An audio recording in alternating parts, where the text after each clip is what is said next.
Hi guys, ఈ week big boss హౌస్లో అయితే టికెట్ ఫినాల్ టాస్క్ జరిగింది. అండ్ అదైతే కళ్యాణ్ గెలిచి మొదటి ఫైనలిస్ట్ అయితే అయ్యాడు. ఇది తనకి ప్లస్సా మైనస్సా మీరు కమెంట్ చేయండి. అండ్ ఈ సీజన్లో అయితే కళ్యాణ్, తనుజ వీళ్ళిద్దరిలో ఖచ్చితంగా ఒకరైతే టైటిల్ గెలుస్తారు. ఇదైతే 100% కన్ఫర్మ్ అయిపోయింది.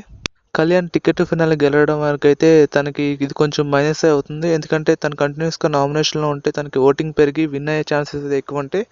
ఇప్పుడైతే తను నామినేషన్లో ఉండడు కాబట్టి తనుజాకి అయితే ఇదైతే ప్లస్ అవుతుంది. తనైతే నెక్స్ట్ వీక్ నామినేషన్లో ఉంటే తనకి ఓట్స్ పెరుగుతాయి. సో తనైతే కొంచెం విన్నింగ్ ఛాన్సెస్ అయితే తనుజ కొంచెం పెరుగుతాయి. ఈ సీజన్ స్టార్టింగ్ నుంచి కూడా తనుజనే ఓటింగ్లో నెంబర్ 1గా ఉంది. తనని దాటి 12th వీక్లో కళ్యాణ్ అయితే నెంబర్ 1లో వచ్చాడు ఓటింగ్లో. తనని క్రాస్ చేశాడు. ఇప్పుడైతే కళ్యాణ్ టికెట్ ఫినాలే విన్ అవ్వడం, తను నామినేషన్లో ఉండకపోవడం తనుజాకి అయితే ప్లస్ అవుతుంది. అండ్ ఇమాన్యుయల్ విన్నర్ అవుతాడంటే ఖచ్చితంగా అవడు. తనకి టాప్ 3 అయితే వచ్చే అవకాశం ఉంటుంది.